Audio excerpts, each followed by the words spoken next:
how do I cope with being a working mom when I've always wanted to be a stay-at-home mom? Tell me about your dream to be a stay-at-home mom.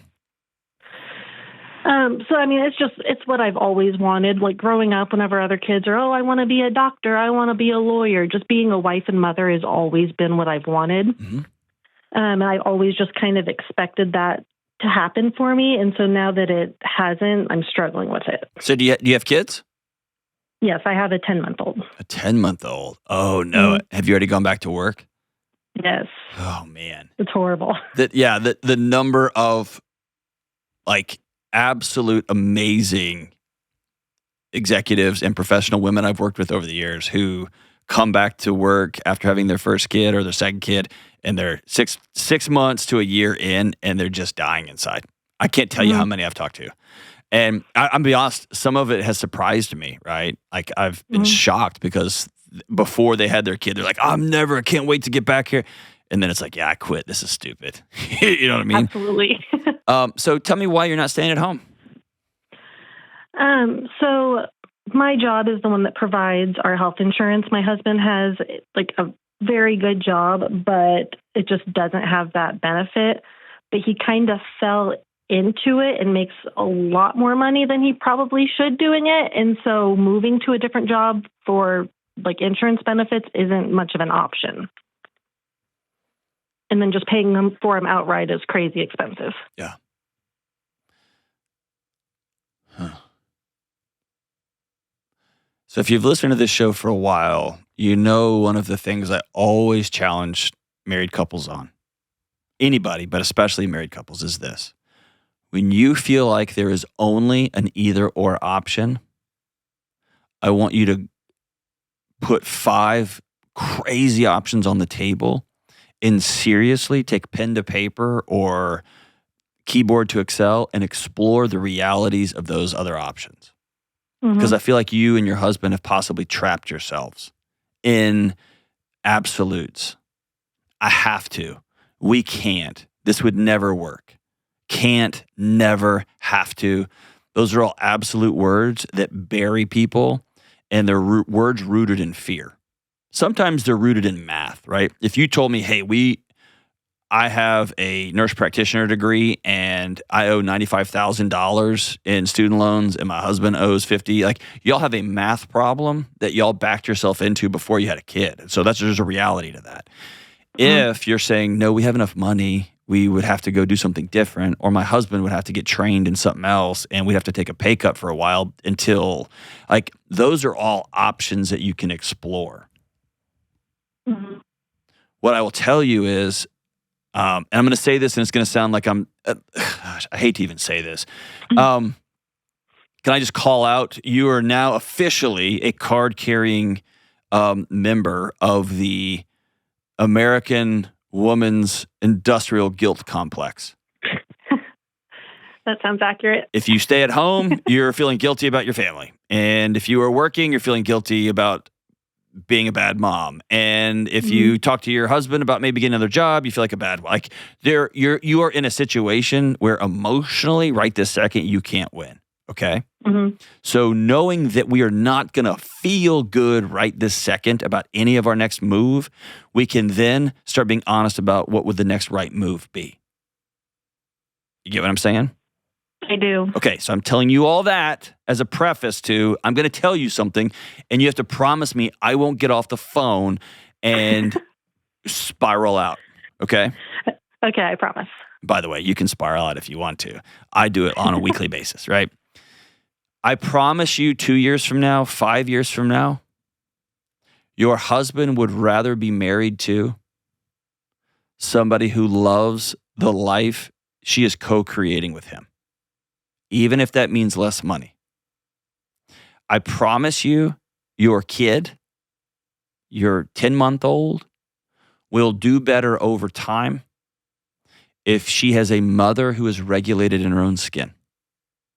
Meaning every minute she wakes up in the morning, she's not already having to reapply makeup because she's tearing up thinking about dropping her kid off at a daycare center.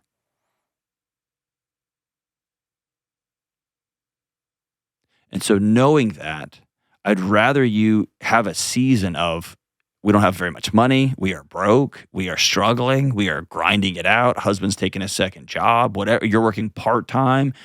Whatever we have to do to make this next season, because it's just winter, right? Spring will come, but right now it's winter. We got to bundle up. It's annoying. It's hard. I would rather y'all explore the realities of those things than you wake up in 3 or 4 years and just hate your life. And for all the moms who always wanted to be stay-at-home moms and they just have a 10-month-old and they're going stone mad, then I would tell you, consider the other alternative, right? So this isn't just for moms who are working who want to stay home. It works the other way too. But it's so easy to get trapped in those can'ts and nevers, have-tos, that I want you to be honest about exploring other alternatives, even if they're really uncomfortable for the next 6 months or next year. So how does that all hit you? Just the idea of it, like the idea of in a few years, like absolutely hating my life is terrifying, but then also like having to change so much and take that pay cut and have to, because right now we don't really worry about money too much, but then kind of having that worry also stresses me out. So it's just a lot. Yeah, it's a lot. It is. Can we dig into the word worry? Is it worry or is it be intentional? I'd say it's more worry because, I mean, growing up, my parents were always stressed out about money, and I don't want that for my son. Yep. Okay. And, yeah, I don't want him to have to see us with that stress either. Okay. When I say worry versus intentional, is it worry like we will not have enough money to pay our bills? Or is it intentional like this is going to be super annoying because we're going to have to watch the budget very, very closely for 24 months? With that, I'd say it's more intentional. Okay. And I would tell you, often intentionality is the right next move for almost all of us in almost every situation. Mm-hmm. It is very annoying that I have to get up to exercise for me to feel good, like a whole person. I hate it. Like I would much rather just wake up really late and run out the door and go to work. But that intentionality saves my marriage. It saves my relationship with my kids. It saves my employment. It saves my life. So that intentionality, that frustration gives me the life that I want to live. And so what does your husband do? He is a video editor. Okay. And you say he just stumbled into that. What does that mean? So he, without too much detail, he had a pretty popular YouTube channel actually for a little while. Okay. And his employer found him through that and just offered him a job straight through that. Whereas normally he'd need to have the degree and apply and all that, but they just found him. Okay. So what you're telling me is he won the lottery one time playing the YouTube game. And I say won the lottery tongue in cheek. He must have been very good at what he was doing because that's a very hard place to be successful in. I know because I live in it. Mm-hmm. Right. And then he was so good at what he did, somebody came after him and found him and made him such an offer that he shut that one down and went to do something else. Right? Mm-hmm. Yes. What that tells me is you are married to a very talented, very hardworking, very savvy man. Is that fair? Yes, I am. Okay. So to say this is our only shot is not honest. Yeah. It's also just guilt because, I mean, he's also told me because he wants this for me as well. And he's told me he'll do anything to make it happen. But then it's the guilt of I don't want to make him get a second job or leave his job. And I want to tell you, choose guilt over resentment starting today. Because as I told you earlier, you're going to feel guilty about every move that you make or every move that you don't make. If you have a man who's saying, I want to be the guy who gives my wife and my young son the life they want, then that is the life he wants.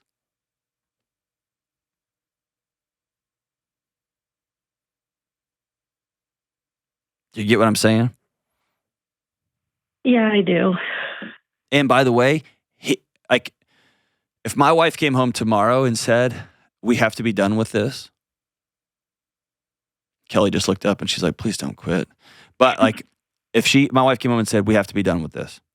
It's too much. It's too big. It's just, I can't handle it anymore.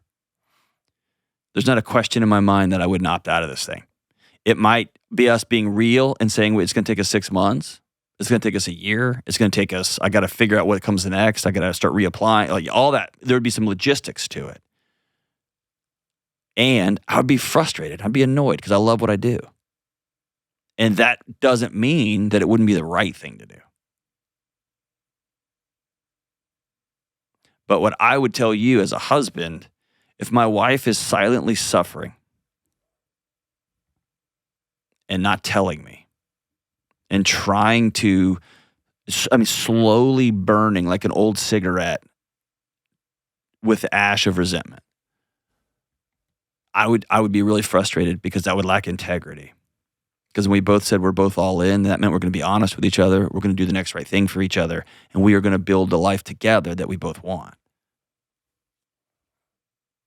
And so just know, if you keep going to work and it's breaking your heart every morning and it just feels in your guts this is wrong, you're going to feel guilty about that. And if your husband says, I'll quit this job today for you and the kids, and we're going to have 24 months and we're not going to make very much money, and you're going to have to be really savvy about where we get groceries from for a while, and we're going to have to get non-cage free eggs, or we have to eat eggs from chickens in cages for a year. Like, I don't know what y'all do, but like, then you're going to feel guilty about that. And if you don't change anything, you're going to feel guilty about that. Like, there's not a path that you can take right now where you're not going to have some sense of frustration. And so let's then go do the next right thing. And I'll tell you on behalf of husbands, man, it sounds like you married a great one. Sit down and have an honest conversation about, okay, what would a transition actually look like? And just be honest about, okay, we've said we can't do this and we can't do that. Let's put 5 options on the table and really imagine what would that look like. It might mean we have to move. It might mean he has to go back to school. It might mean any number of things. It might mean that he sits down with his employer and says, hey, if you really want me, I got to get some health insurance. I'll split it with you. I don't know. I'm just making stuff up. But through your silence, I'm hearing a woman who feels trapped. Yeah. Were you trapped growing up?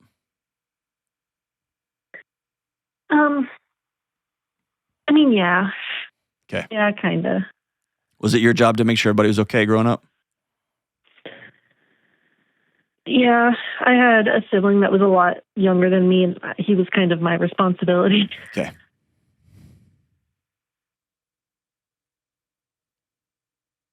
What I would ask for you on behalf of your husband who's not on the phone here, I would ask that you not take that into this new marriage that you have, this new role as a mother you have, this new world y'all are co-creating in real time. Tonight, I want y'all to sit down and say, okay, let's imagine he puts 3 on the table and you put 3 ideas on the table, and they're all nuts. Let's go through each one of them. All right, what if we moved? What if I just took this other job, or I've actually secretly been applying for? Or what would it look like in 6 months, come Christmas, that we're in a different place? Maybe we have to sell our house and rent. Maybe we have to, fill in the blank. But let today be the day that you sit down and say, honestly, I don't want this to be my future, and I want us to begin building an off-ramp here so we can go a new direction in our marriage. Let him step up and be the husband that he sounds like he wants so desperately to be for you. Pretty awesome.